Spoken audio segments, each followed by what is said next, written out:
வணக்கம். Welcome to TTT the dugout thoughts. So ஒரு வழியாக நம்ம எல்லாரும் காத்திருந்த விஷயம் நாளைக்கு நடக்க போகுது. 30ஆம் தேதி என்ன நடக்க போகுது நாளைக்கு? சிஎஸ்கே வர்சஸ் இல்லை, டிவிகே வர்சஸ் ஸ்பெயின் நாளைக்கு ஸ்டார்ட் ஆகுது.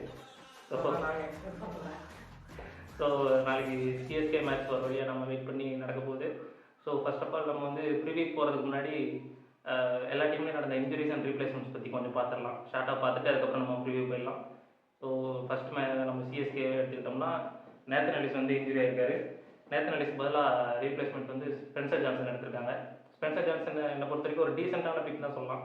ஓரளவுக்கு எக்ஸ்ட்ரானரி பிக்னு சொல்ல முடியாது, ரொம்ப வருஷம்னு சொல்ல முடியாது. டீசெண்டான பிக் தான். ஓரளவுக்கு ஷார்ட் பால் நல்லா போடுவார், யார்கர்ஸ் ஓரளவுக்கு எக்ஸ்பெக்ட் பண்ணுவார். பட் மற்றபடி ஸ்லோ பால், நக்கிள் பால், வேரியேஷனு இந்த மாதிரியெல்லாம் பெருசாக இருக்கிற மாதிரி தெரியல. அவர் ஆஸ்திரேலியன் கண்டிஷன்ஸ்க்கு எஃபெக்டிவாக இருப்பார். பட் நம்ம ஊருக்கு எந்த அளவுக்கு ஒர்க் ஆகும்னு தெரில. லாஸ்ட் இயர் ஜிடிக்கு விளையாண்டாரு. பட் இந்த வருஷம் சிஎஸ்கேல எப்படி பண்ணுறாருன்னு பார்க்கணும், வெயிட் பண்ணிடலாம். என்ன நினைக்கிற ஸ்பென்சர் ஜான்சன் ரீப்ளேஸ்மெண்ட் பற்றி? ஸ்பென்சர் ஜான்சன் நல்ல பவுலர், டீசெண்டான பவுலர் தான். பட் ஆனால் ஒர்க் அவுட் ஆனால் செம்மையாக ஒர்க் அவுட் ஆகிறதுக்கும் வாய்ப்பு இருக்குது. பட் ஆனால் அடி வாங்கினாலும் சில சமயம் ரொம்ப அடி வாங்குற மாதிரி இருக்கும் ஸ்பென்சர் ஜான்சன். கன்சிஸ்டன்சியாக அவர்கிட்ட இருந்து எதிர்பார்க்கறது கொஞ்சம் கஷ்டம் தான். பட் அவர் டீசெண்டான பவுலர் அப்படி தான் நான் வச்சுப்பேன் ஸ்பென்சர் ஜான்சன்.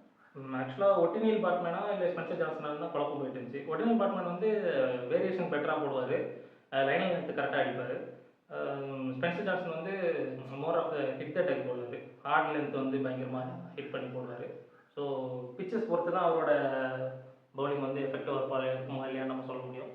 பட் எனிவே அவர் வந்து ஏப்ரல் 20க்கு அப்புறம் தான் அவைலபிள்னு சொல்கிறாங்க. ஸோ அதனால் அவரை பற்றி இப்போ பேசி பெரிய பிரோஜனம் இல்லை. இன்னும் 1 மந்த்துக்கு அப்புறம் தான் அவர் வந்து ஸ்குவாடில் 11ஸ்க்கே வர முடியும். ஸோ இப்போதைக்கு நமக்கு எல்எஸ்க்கு பதிலாக ஹென்ரி தான் ஸ்ட்ரைட்டாகவே 11ஸ்ல ஆட போகிறாரு. ஸோ நெக்ஸ்ட்டு வந்து நம்ம ஆர்ஆர் பார்த்தோம்னா ஆர்ஆரில் சாம் கரன் இன்ஜுரி ஆகி கொண்டு விட்டாயிருக்காரு. ஆர்ஆரில் சாம் கரனுக்கு பதிலாக அவங்க தர்ஷன் சனகா ஸ்ரீலங்கன் கேப்டன் எடுத்திருக்காங்க. நல்ல ரீப்ளேஸ்மெண்ட் தான். கரெக்டாக டேரக்டாக பார்த்தா நம்மளோட ரீப்ளேஸ்மெண்ட்டோட அவங்களுக்கு பெட்டரான ரீப்ளேஸ்மெண்ட் தர்ஷன் சனகா வந்து. ஏன்னா தர்ஷன் சனகா வந்து ஓவர் போடுவார். பட் ஆனால் பேட்டிங்கில் வந்து ஒரு பயங்கர ஸ்ட்ராங்கான மாட்டிக்கிச்சுன்னா பறக்க விட்டுருவார் எல்லா பாலையும். ஸோ அது அவங்களுக்கு ஒரு நல்ல சான்ஸ். சாம்கரனை கம்பேர் பண்ணும்போது அவங்களுக்கு சனகா வந்து பெட்டரான ஒரு ரீப்ளேஸ்மெண்ட்டாக தான் நான் பார்க்குறேன். சாம்கரன் பொறுத்த வரைக்கும் மிடில் ஆர்டரில் ஓரளவுக்கு ஆடுவார், நல்லா ஸ்ட்ரைக் ரொட்டேட் பண்ணுவார், தேவைப்பட்டால் 1-2 ஹிட்ஸ் அடிப்பார். ப்ளஸ் வந்து பவுலிங் நம்ம ஒரு 3 ஓவர் கண்டிப்பாக அவர்கிட்ட இருந்து எதிர்பார்க்கலாம். பட் ஷனகா பார்த்தோம்னா பேட்டிங் நல்ல ஃபினிஷரு, நல்ல ஹிட்ரு. பவுலிங் வந்து அவர்கிட்ட 3 ஓவர் 4 ஓவர் நம்ம கன்சிஸ்டண்ட்டாக எதிர்பார்க்க முடியாது. அவர் 2 ஓவர் போட்டாலே பெரிய விஷயம் தான். ஸோ பேட்டிங்னு பார்த்தோம்னா ஷனகா ஸ்லைட்லி பெட்டரு சாம்கரனோட ஃபினிஷிங் அபிலிட்டியில். பவுலிங்னு பார்த்தோம்னா சாம்கரன் கொஞ்சம் பெட்டர். ஏன்னா சாம்கரனால் டெத்லேயும் போட முடியும், பவர்லேயும் போட முடியும், மிடிலையும் போட முடியும். எந்த பேஸில் வேணால் அவரால் ஒரு ஓவர் வச்சு என்னன்னா ஆர்ஆருக்கு தேவையானது முக்கியமாக பேட்டிங்கில் தான் அவங்களுக்கு அந்த லாஸ்ட்டாக அந்த ஒரு சின்ன ஃபயர் தேவை. அதனால் அந்த இதுக்கு சனகா தான் எனக்கு பெட்டராகவே செட் ஆகும்னு நினைக்கிறேன். ஸோ இதுக்கப்புறம் நம்ம ஆர்சிபியில் பார்த்தோம்னா எல்லோரும் ஜாமீனில் நல்லது கெட்டதுன்னு எதுக்கு வருவாங்க. ஒருத்தர் வந்து ஜாமீனில் ஐபிஎல் ஆட வந்திருக்காரு. என்னடா இவர் டீமில் வச்சுட்டு எடுக்காமல் இருக்காங்களே, இவர் பிளேயிங் லெவலெலாம் ஆடுவாங்களான்னு பார்க்கும்போது ஒரு வழியாக என்னன்னு தெரில. லாஸ்ட்டில் அவரே வந்து பர்சனல் ரீசன்ஸுக்காக நான் இந்த சீசன் விளையாடலன்னு வெளியில் போயிட்டு தான் சொல்கிறாங்க. ஸோ வந்து அவருக்கு ரீப்ளேஸ்மெண்ட்டாக பிளேயிங் லெவலில் வந்து மங்கேஷ் யாதவ் விளையாடுவாங்கன்னு நம்ம வந்து நம்மளோட இதில் சொல்லியிருந்தோம், டீம் டிஸ்கஷன் அனலைசிஸில் சொல்லியிருந்தோம் ஆர்சிபிக்கு. ஆனால் அவங்க நேற்று நடந்த மேட்ச்சில் அபிநந்தன் ஒரு பையன் ஆடிருந்தாங்க. அவர் டெபியூட்ன்றதுனால ஓரளவு டீசெண்டாக போட்டார். பட் அடிச்சிட்டாங்க, அடிச்சிட்டாங்க அவரை. பட் என்னென்னா ஆர்சிபி தாட்ஸில் வந்து நம்ம டிஸ்கஷனில் சொல்லியிருந்தது டீம் அப்படியே தான் கரெக்டாக தான் நடந்துச்சு. ஒன்லி யாஸ்தேவ் மட்டும்தான் அது நம்ம பண்ண தப்பு இல்லை, அவர் பண்ண ஒரு தப்பால் அவர் விடப்பட்டார். ஸோ அந்த இடத்துல ரீப்ளேஸ்மெண்ட் வந்து ஒரு நியூ ஃபேஸை கொடுத்தாங்க. அவர் வந்து டீசெண்டாக போட்டாலும் சொல்ல மாட்டாங்க, ஓரளவு அடிச்சிட்டாங்களே தான். ஒரு சின்ன பதட்டம் இருந்தது அவர்கிட்ட, அதை வந்து ஆப்போசிட் டீம் கரெக்டாக யூஸ் பண்ணிக்கலாம் தெரிஞ்சு. அப்புறம் அவர் நம்ம யஷ்தேவுக்கு பதிலாக அவங்க வந்து நான் எதிர்பார்த்த ரீப்ளேஸ்மெண்ட் வந்து தனுஷ்கா குணத்திலக்கான ஸ்ரீலங்காவில் ஒரு கேப்டன் அவரை தான் ரீப்ளேஸ்மெண்ட் பண்ணுவாங்கன்னு எதிர்பார்த்தேன். ஏன்னா ஏன் அவர் வந்து பேட்ஸ்மேன் ஆச்சு, இவர் பவுலர் ஆச்சு, எப்படி ரீப்ளேஸ்மெண்ட் பண்ணுவாங்கன்னு கேட்டிங்கன்னா உனக்கு எதாவது ஐடியா இருக்கா? இது ஏன் தனுஷ்கா குணத்திலக்கா ரீப்ளேஸ்மெண்ட் பண்ணுவாங்க? உங்களுக்கு யாருக்காவது தெரிஞ்சுன்னா கமெண்ட்டில் வந்து கெஸ் பண்ணுங்கள்.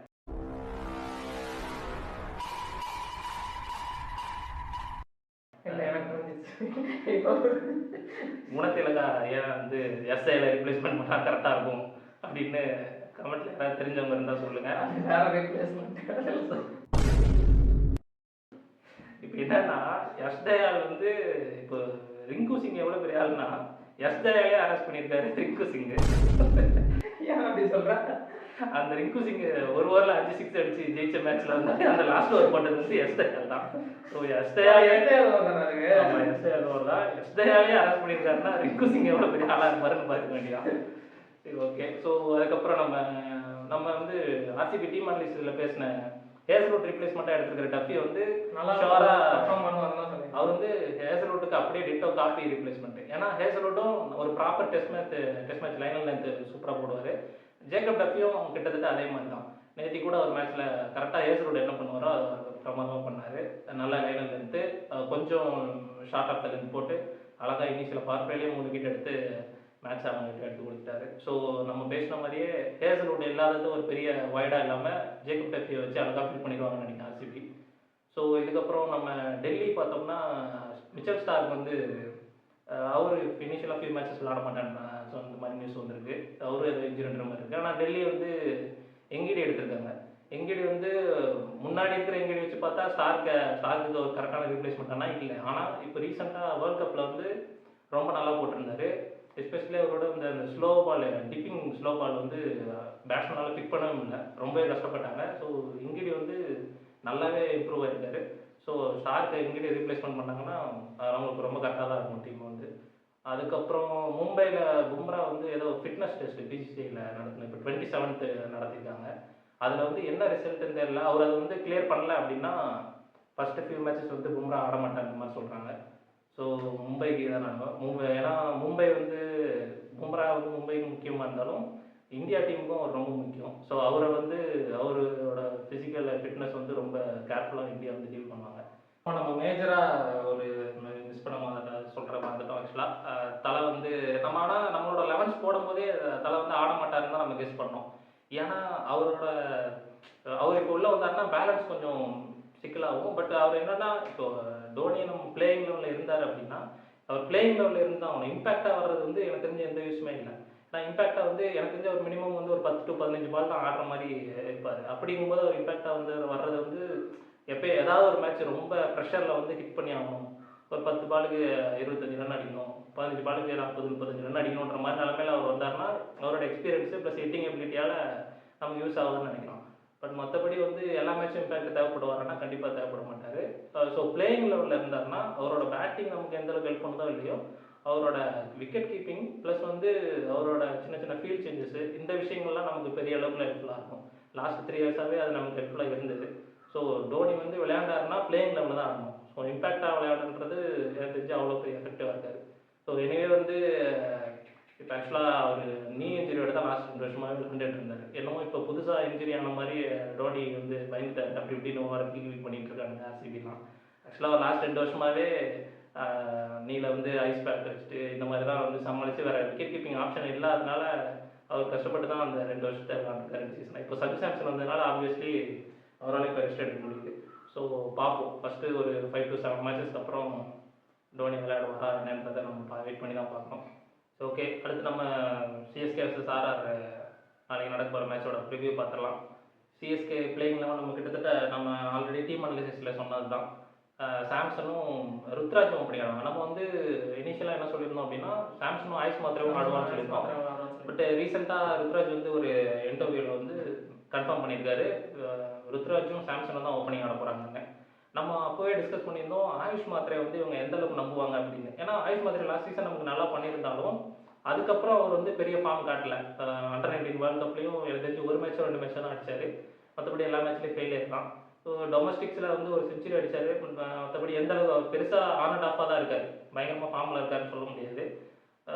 அதனால் வந்து ஆயுஷ் மாத்திரை இவங்க வந்து டைலமாவில் தான் வைப்பாங்க. ஃபஸ்ட்டு ஃபியூ மேட்சஸ் கண்டிப்பாக அவருக்கு தான் சான்ஸ் கொடுப்பாங்க நம்பர் 3ல. இனிஷியலாக ஒரு வேளை அவர் ஃபெயில் ஆனார் அப்படின்னா கண்டிப்பாக உர்வில் பட்டேலோ இல்லாட்டி சர்ஃப்ராஸ் கானை வச்சு அவர் ரீப்ளேஸ் பண்ணிடுவாங்க. ஆக்சுவலி சர்ஃப்ராஸ் கான் வந்து பயங்கரமான ஃபார்மில் இருக்கார். அவர் நெட்ஸில் ஹிட் பண்ணுறதாகட்டும் எல்லாமே ஒரு சான்ஸ் கொடுங்கடான்ற மாதிரி இருக்குது. ஆக்சுவலாக அவரோட ஹிட்டிங்லாம் வந்து பால் எங்கே போடுவாங்கன்னு முன்னாடியே தெரிஞ்சு அடிக்கிற மாதிரி அவ்வளோ கான்ஃபிடென்ட்டாக ஆடுறாரு. ப்ளஸ் வந்து ஒரு ஸ்பின்னர்ஸை சூப்பராக ஹேண்டில் பண்ணுவார், ஸ்வீப் ஷாட் ஆடுவார். ஸோ ஏதாவது இவங்க ஒன்று பண்ணி சர்ஃப்ராஸை ஒரு நம்பர் 4ல் இல்லை நம்பர் நம்பர் 4 கீழே போனால் நல்லா இருக்காது. நம்பர் 3 இல்லாட்டி நம்பர் 4ல் சர்ஃப்ராஸ் ஆடினா கூட நல்லா தான் இருக்கும்னு தோணுது. ஸோ பட் இப்போதைக்கு சாம்சன் அண்ட் ருத்ராஜ் ஓப்பன் பண்ணுவாங்க. நம்பர் 3 ஆயுஷ் மாத்ரே, 4ல் பிரவிஸ், 5ல் தூபே, 6ல் வந்து கார்த்திக் சர்மா, 7ல் வந்து ஜேமி ஓட்டன், 8ல் பிரசாந்த் வீர், நம்பர் 9ல் ஹென்ரி ஸ்ட்ரெயிட்டாகவே நேத்தன் அலிஸை ரீப்ளேஸ்மெண்ட் பண்ணுவார். நம்பர் 10 வந்து நூர் அஹ்மத், நம்பர் 11 கலீல் அஹ்மத் ஆடுவார். இம்பேக்ட் சப்பில் வந்து அன்சுல் கம்போஜும் ராகுல் சேகரும் இருப்பாங்க. பிச்சஸ் பொறுத்து மாறும் யார் வந்து இம்பேக்ட் சப்பாக வர போகிறாங்கன்றது. ஸோ அடுத்தது ஆர்ஆர் பிளேயிங் லெவலில் சொல்கிறியா? ஸோ ஆர்ஆர் பிளேயிங் லெவலில் வந்து ஜெய்ஸ்வாலும் சூரியவன்சியும் ஓப்பன் பண்ணுவாங்க. அதுக்கப்புறம் வந்து ரியான் பராக் தான் வருவார் 1-1. அதுக்கப்புறம் வந்து ஹெட்மயர் வரதுக்கு வாய்ப்பு இருக்குது. ஆக்சுவலாக ஹெட்மயர் வந்து வெஸ்ட் இண்டீஸுக்கு இப்போது நம்பர் 3 தான் விளையாண்டாரு. வேர்ல்டு கப்லேயே ஆகட்டும், அதுக்கு முன்னாடி நடந்த ஒரு T20 சீரீஸ்லேயும் நம்பர் 3 இறங்கி சூப்பராக விளையாண்டாரு. ஆனால் ஆர்ஆரில் என்ன பிரச்சனைனா, டாப் 2 பேருமே வந்து லெஃப்ட் ஹேண்டர்ன்றதுனால third wicket number 3 left hander இறங்கினா கேப்டனுக்கு வந்து ஃபீல்ட் செட் பண்ணுறது ஈஸியாக இருக்கும். பவுலர்ஸுக்கும் வந்து லைனில் எடுத்து பிடிச்சி போடுறதுக்கு ஈஸியாக இருக்கும். நேற்றுக்கு எஸ்ஆர்எஸில் அதுதான் நடந்துச்சு. எஸ்ஆர்எஸோட டாப் 3 பார்த்தோம்னா ரொம்ப ஸ்ட்ராங்கு. ஆக்சுவலாக அபிஷேக் சர்மா, டிராவிஸ் ஹெட்டு, அப்புறம் நம்ம இஷான் கிஷன் 3 பேருமே பயங்கரமான T20 பிளேயர்ஸு. 3 பேர் சிங்கிள் ஹேண்டடாக மேட்ச் செய்யக்கூடிய எபிலிட்டி உள்ளவங்க. ஆனால் 3 பேருமே லெஃப்ட் ஹேண்டர்ன்றதுனால ஆர்சிபிக்கு வந்து ஜேக்கப் டெஃபி ஸ்ட்ரைட்டாகவே 4 ஓவர்ஸ் பவர் பிளேலே போட்டு அதில் 3 பேருமே எடுத்து விட்டார். ஸோ அவங்களுக்கு வந்து அது ஒரு நெகட்டிவாக போயிடுச்சு, 3 பேருமே லெஃப்ட் ஹேண்டர்ன்றதுனால. ஸோ ஆர்ஆர் அதை வந்து சேஞ்ச் பண்ணுறதுக்காக நம்பர் 3ல் பராக் ஆடுவார்னு நினைக்கிறேன். நம்பர் 4ல் ஹெட்மயர் வரலாம். So number 5 Dhruv Jurel. Number 6 வந்து டானான் பெரரா. ரீசெண்டாக வந்து செம்ம ஃபார்ம் காட்டினார் இந்தியா சவுத் ஆஃப்ரிக்கா டெக்னிக்கலாக ஸ்ட்ராங்கான பிளேயராக இருக்காரு. பயங்கரமான ஹிட்டிங் எபிலிட்டி உண்டு, நல்லா பவர்ஃபுல் ஹிட்டரு. அதுக்கப்புறமா ஜடேஜா ஆடுவார். ஜடேஜா ஒருவேளை வந்து ஏர்லி விக்கெட்ஸ் விழுந்துருச்சுன்னா ஜடேஜா வருவார். இல்லை பேட்ஸ்மேன் நல்லா செட் பண்ணி நல்லா ஆடி கொடுத்துட்டாங்கன்னா ஷனக்கா வருவார். ஷனக்காக்கு அப்புறம் ஜடேஜா வருவார். அதுக்கப்புறம் number 8 Archer, number 9 Bishnoi, number 10 Deshpande, number 11 Sandeep Sharma வருவார். ஸோ இம்பேக்ட் சப்பாக பார்த்தோம்னா ஆக்சுவலாக வந்து இதில் ஷனக்கா விளையாண்டுட்டு தேஷ்பாண்டே வந்து அவங்க இம்பேக்ட் சப்பில் தான் வைப்பாங்க. தேஷ்பாண்டேவையும் குல்தீப் சென்னையும் இம்பேக்ட் சப்பில் வச்சுட்டு ரீப்ளேஸ்மெண்ட் பண்ணும்போது இம்பேக்ட் சப்பாக தேஷ்பாண்டே தான் உள்ள வருவார். 100% அவர் தான் வருவார்னு சொல்லலாம், அன்லஸ் இன்ஜுரி எதுவும் இல்லாமல் இருந்தால். மேட்ச் வந்து எங்கே நடக்குதுன்னா கவுஹாத்தியில் நடக்குது, அஸ்ஸாமில். கவுஹாத்தி பிச்சு பொறுத்த வரைக்கும் பேட்டிங் ஃப்ரெண்ட்லி தான், நல்ல பேட்டிங் பிச்சு தான், நல்ல ஃபாஸ்ட் அவுட் ஃபீல்டு. இனிஷியலாக வந்து பால் நல்லா நியூ பாலில் நல்லா பேஸ் அண்ட் பவுன்ஸ் இருக்கும் பண்ணாங்க. அப்புறம் மேட்ச் இன்னிங்ஸ் ப்ராக்ரஸ் ஆக கொஞ்சம் ஓரளவுக்கு ஸ்பின்னுக்கும் வைப்பர் பண்ணாங்க. ஆனால் ஓவராலாக பார்த்தோன்னா பேட்டிங் ஃப்ரெண்ட்லி பிச் தான். ஸோ 180 + 200, 180 to 200 அடித்தா தான் சேஃப் ஜோனு. அது இல்லாமல் இப்போ எல்லாருமே 8 பேட்ஸ்மேன் வச்சு ஆடுறாங்க. இம்பேக்ட் சப் ரூல் இருக்கிறதுனால 8 பேட்ஸ்மேன் இருக்கிறதுனால 180 ஸ்கோருங்கிறதே இப்போல்லாம் வந்து ஒரு டீசெண்டான ஸ்கோர் தான். ஆக்சுவலாக வந்து 200 அடித்தா தான் டிஃபெண்ட் பண்ணுறதுக்கு ஒரு சான்ஸ்ன்ற அளவுக்கு கிரிக்கெட் வந்து மாடர்ன் கிரிக்கெட் எஸ்பெஷலி ஐபிஎல் வந்து போயிடுச்சு. ஸோ பேட்டிங்னு பார்த்தோம்னா 2 டீமுமே ஸ்ட்ராங் தான் என்னை பொறுத்த வரைக்கும். ஸோ உனக்கு வந்து மேன் டு மேன் கம்பேர் பண்ணும்போது நீ என்ன நினைக்கிற? நம்ம பேட்டிங் பெட்டரா, அவங்க பேட்டிங் பெட்டரா? பேட்டிங் பெட்டர்னு கேட்டால் நம்ம பேட்டிங் வந்து பெட்டராக இருக்குது. ஏன்னா ஆல்மோஸ்ட் அந்த முக்கியமான ப்ரைம் ஃபார்ம் நல்ல ஃபார்மில் இருக்கிற பேர் சஞ்சு சாம்சனு, அப்புறம் சிவம் துபே, பிரேவிஸு, ருத்ராஜுமே லோக்கல் மேட்சஸ் எல்லாத்துக்குமே வந்து நல்லா தான் ஆடிட்டு இருந்திருக்காரு. ஸோ எல்லாமே ஃபார்மில் இருக்கிறாங்க. ஆர்ஆரே நல்ல பேட்டிங், பட் ஆனால் கம்பேரிட்டிவ் இவங்களை கம்பேர் பண்ணும்போது அந்த எக்ஸ்பீரியன்ஸ் எதுவும் கொஞ்சம் மிஸ் ஆகுது. பவுலிங்கில் தான் வந்து நம்மளோட பவுலிங்கில் வந்து கம்பேரிட்டிவ்லி ஆர்ஆர் வந்து கொஞ்சம் பெட்டராக இருக்கும்னு தோணுது. ஏன்னா ஐபிஎல்லாம் அந்த பவுலர்ஸ்க்குலாம் நல்ல எக்ஸ்பீரியன்ஸ் இருக்குது. நம்மக்கிட்ட இருக்கிற பவுலர்ஸ் வந்து ஹென்ரி வந்து பவர் பிளே நல்லா போடுவார், பயங்கர நல்லா வீசுவார்னு நினைக்கிறேன். ஆனால் டெத் ஓவர்ஸில் தான் நமக்கு கொஞ்சம் கஷ்டமாக இருக்கும். சரி, ஓகே. நம்ம இப்போ ஃபஸ்ட்டு பேட்டிங் டிபார்ட்மெண்ட் வந்து கம்பேர் பண்ணலாம். எனக்கு தெரிஞ்சு பவுலிங் டிபார்ட்மெண்ட் நம்ம பெருசாக கம்பேர் பண்ணுறது ஒன்றும் இல்லை. ஆர்ஆர் வந்து நம்மளோட பெட்டராக பவுலிங் இருக்குன்றது சொல்லலாம். ஏன்னா நம்மளோட பேசர்ஸ் வந்து பவர் பிளேயில் போடுறதுக்கு தான் நம்மகிட்ட ஆள் இருக்குது, டெத்தில் போடுறதுக்கு நம்மகிட்ட பெருசாக ஆள் கிடையாது. ஆனால் அங்கே பார்த்தோம்னா சந்தீப் சர்மா இருக்கார். இப்போ தேஷ்பாண்டேவே ஆக்சுவலாக வந்து நல்லாவே இம்ப்ரூவ் ஆகிட்டார். நம்மகிட்ட வந்து ஃபஸ்ட்டு சீசன் தான் சுமாராக போட்டார், செகண்ட் சீசன்லாம் ரொம்பவே நல்லா போட்டார். ஆர்ஆர்லாம் லாஸ்ட் சீசன் வந்து டீசெண்டாக போட்டார். ஸோ ஆர்ச்சர் ஆகட்டும், தேஷ்பாண்டே ஆகட்டும், சந்தீப் சர்மா ஆகட்டும், அவங்களோட 3 ஃபாஸ்ட் பவுலர்ஸு நம்மளை விட கண்டிப்பாக பெட்டர் தான். நம்மளோட ஃபாஸ்ட் பவுலர்ஸ் வந்து கலீலும் மேட்டன்ட்ரியும் பவர் பிளேல மட்டும்தான் எஃபெக்டிவாக இருப்பாங்க. ஸோ எனக்கு தெரிஞ்சு பவர் பிளே தான் மேட்சை வந்து எந்த பக்கம் போகுதுன்றது டிசைட் பண்ண நினைக்கிறேன். பேட்டிங் பொறுத்த வரைக்கும் அவங்களும் ஸ்ட்ராங் தான். பவர் பிளேயில் நம்மளோட பவுலர்ஸோட அந்த இம்பேக்டும் கரெக்டாக ஆர்ஆரோட அந்த பேட்டிங்கோட அந்த எக்ஸ்பீரியன்ஸ் இல்லாமல் கொஞ்சம் எக்ஸ்பீரியன்ஸ் இல்லாமல் இருக்கிறதும் கரெக்டாக மேட்ச் ஆகி நம்ம விக்கெட்ஸை பவர் பிளேலே காலி பண்ணால் மட்டும்தான் நம்ம மேட்ச்சுக்கு ஜெயிக்கிறது. நடக்கலன்னா நம்ம ரொம்ப கஷ்டப்படுவோம், சிஎஸ்கே ஜெயிக்கிறது ரொம்ப கஷ்டமாக இருக்கும். பேட்டிங்னு பார்த்தோம்னா இப்போ ஓப்பனர் எடுத்தோம்னா சாம்சன், ருத்ராஜ் நம்ம டீமில் நம்ம 2 ஓப்பனரை விட அவங்க 2 ஓப்பனர் மோர் அக்ரெசிவ். அவங்க 2 பேரும் ஜெய்ஸ்வால் ஆகட்டும், சூரியவன்ஷி ஆகட்டும். ஆனால் எக்ஸ்பீரியன்ஸு ப்ளஸ் வந்து டெக்னிக்கலான்னு பார்த்தோம்னா நம்ம டீமில் வந்து பெட்டராக இருக்காங்க. ப்ளஸ் வந்து கரண்ட்டில் இந்தியன் டீமில் ஆடுற பிளேயர்ஸ் நம்ம கிட்ட 2 பேர் டாப் ஆர்டரில் நம்மளோட பேட்டிங் லெவலில் இருக்காங்க. நியூ பால் வந்து ஃபஸ்ட்டு ஒரு 2-3 ஓவர்ஸ் வந்து நல்லா சிங்க் ஆகும். அதை வந்து கரெக்டாக பார்த்து கரெக்டாக எப்படி ருத்ராஜ் எப்படி டேக்கிள் அதுக்கப்புறம் வந்து அடிச்சிடலாம் நல்லா அந்த பிச்சில். நேற்று ஆர்சிபிக்கு கோலி என்ன பண்ணாரோ அதை வந்து ருத்ராஜ் நமக்கு பண்ணுவாருன்னு நம்பலாம். ஸோ ருத்ராஜோட ரோல் அதுவாக தான் இருக்கும் மேக்ஸிமம். ருத்ராஜ் வந்து ஆங்கர் ரோல் ஆடுவார். ஆங்கர் ரோல்னா ரொம்ப ஓல்டேஜ் கிரிக்கெட் மாதிரி ரொம்ப ரன்னா பால் இல்லை 130 120 ஸ்ட்ரைக் ரேட்டுன்னு இருக்காது. 140 ஸ்ட்ரைக் ரேட்டில் ஆடுறதே இப்போல்லாம் வந்து ஆங்கர் ரோல் தான். ஸோ விராட் கோலி வந்து பண்ண மாதிரி. ஸோ அப்படி பார்த்தா நான் ருத்ராஜ் தவிர மிச்சம் ருத்ராஜை சுற்றி விளையாடுற எல்லாருமே அக்ரெசிவாக ஆடுவாங்கன்னு நினைக்கிறேன். சாம்சன் எனக்கு தெரிஞ்சு பால் 1லேருந்து கிட்டுக்கு போவார்னு தான் நினைக்கிறேன். ஸோ சாம்சன் ஆகட்டும், நம்ம டெவால் பிரைஸ் ஆகட்டும், தூபே ஆகட்டும், எல்லாருமே இன்டென்ட் வந்து அதிகமாக காட்டுவாங்க. ஸோ ஹை ஸ்கோரிங் மேட்சாக தான் இருக்கும். அங்கே ஆர்ஆர்னு பார்த்தோம்னா ஜெய்ஸ்வால், சூரியவன்ஷி அவங்களும் அக்ரெசிவ், நேச்சுரலி அக்ரெசிவ். ஹெட்மயரும் ஓரளவுக்கு டபுள் கியரில் ஆடக்கூடியவர் தான். பட்டு அவர் இப்போ ரீசெண்டாக வந்து நல்லா அக்ரெசிவாக தான் ஆடிட்டு இருக்காரு. ஸோ ஒரு ரியல் பராக் வந்து ஆன் அண்ட் ஆஃபாக தான் இருக்காரு. நம்ம ஆயுஷ் மாத்ரிக் சொன்ன மாதிரி டொமஸ்டிக் சீசனில் ஓரளவுக்கு நல்லா தான் ஆடிருக்காரு. பட் இருந்தாலும் ஆன் அண்ட் ஆஃப் தான் ஃபார்மு. த்ருவ் ஜுரல் வந்து இப்போ ரொம்ப நாள் ஆச்சு, அவர் இந்தியாவில் வந்து ரொம்ப நாளாக பெஞ்சில் தான் இருக்காரு. ஸோ அவரும் வந்து கிட்டத்தட்ட ஆன் அண்ட் ஆஃப் தான், ஃபார்மில் இல்லைன்னு கூட சொல்லலாம். டானன் ஃபெரரா லாஸ்ட்டாக நடந்த இந்தியா சவுத் ஆஃப்ரிக்கா சீரீஸில் சூப்பர் ஃபார்ம் காட்டினாரு. ஆனால் அதுக்கப்புறம் இன்ஜுரி ஆனதுனால அவரால் வேர்ல்ட் கப் ஆட முடியல, வேர்ல்ட் கப் மிஸ் பண்ணிட்டாரு. ஸோ அதுக்கப்புறம் ஒரு எந்த அளவுக்கு இப்போ திருப்பி வந்து ஆடுறது இல்லை. ஆனால் ஒரு ஃபினிஷர் தான். ஸோ அவருக்கு மேக்ஸிமம் 10 to 20 பால்ஸ் தான் கிடைக்கும். சரி, ஓகே. ஃபினிஷிங்னு பார்த்தோம்னா நம்மகிட்ட வந்து கார்த்திக் சர்மா, ஜேமி வாட்டன், பிரசாந்த் வீர் ப்ளஸ் தூபேவும் நம்ம சேர்த்துக்கலாம் இல்லை. ஸோ நம்மளோட ஃபினிஷிங்கில் வந்து தூபே மட்டும்தான் எனக்கு தெரிஞ்சு நம்ம வந்து நம்பலாம். ஓவர்டன் வந்து லாஸ்ட் சீசன் நமக்கு 2-3 மேட்ச் தான் விளையாண்டாரு. ஒரு டீசெண்டான ஹிட்டர் தான். ஆனால் வந்து இது வரைக்கும் ஐபிஎல்ல பெருசாக ப்ரூவ் பண்ணல. சான்சஸும் அவ்வளோ கிடைக்கல, ப்ரூவும் பண்ணல.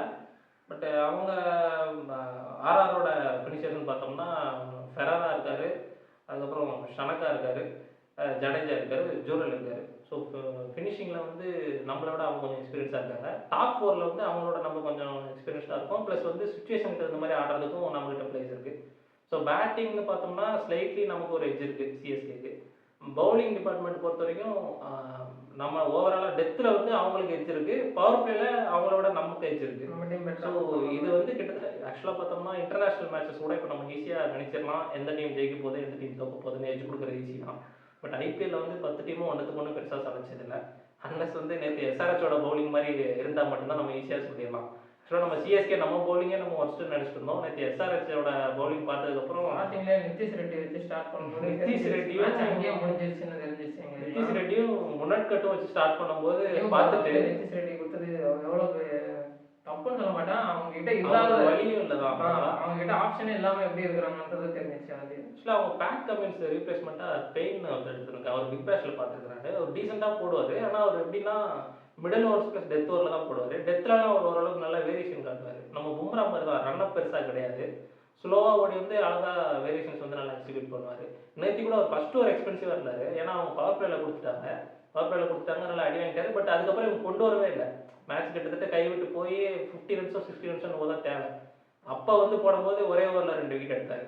ஸோ அவர் இன்னும் கொஞ்சம் பெட்டராக யூஸ் பண்ணியிருக்கலாம். அவரோட ஸ்ட்ரென்த் என்னன்னு தெரிஞ்சு இப்போ கொஞ்சம் யூஸ் பண்ணியிருக்கலாம். எஸ்ஆர்ஹெச்சோட பவுலிங்கை பார்த்துட்டு நம்மளோட பவுலர்ஸை பார்த்தோம்னா பவர் பிளேயில் மேட் ஹென்ரியும் கலீல் அஹ்மதும். ஸோ கலீல் அஹ்மத் வந்து லாஸ்ட் 2-3 சீசனாகவே பவர் பிளேயில் நல்லா பண்ணிட்டு இருக்காரு. போன வருஷம் நமக்கு ஃபாஸ்ட் பவுலரில் கலீல் தான் நல்லா பண்ணார். ஸோ அடுத்து மேட் ஹென்ரி ஆப்வியஸாக இன்டர்நேஷ்னலில் ரொம்ப வருஷமாகவே நியூ பால் நல்ல பவுலரு, புவனேஸ்வர் குமார் மாதிரி நல்லா ஸ்விங் பண்ணுற பவுலரு. ஸோ ஆனால் டெத்தில் வந்து கண்டிப்பாக இவங்க 2 பேருமே எஃபெக்டிவாக இருக்க மாட்டாங்க. பவர் பிளேயில் எந்த அளவுக்கு நல்லா போடுறாங்களோ அதை அப்படியே டபுள் த ரன் ரேட் வந்து லாஸ்ட்டில் இவங்க டெத்தில் கொடுத்துருவாங்க. ஸோ பவர் பிளேயில் பவுலிங் ஏஜ்னு பார்த்தா நமக்கு இருக்குது. அங்கே பவர் பிளேயில் யார் போடுவோம்னு பார்த்தா ஆப்வியஸ்லி ஆர்ச்சரும் தேஷ்பாண்டேயும் ஸ்டார்ட் பண்ணுவாங்க.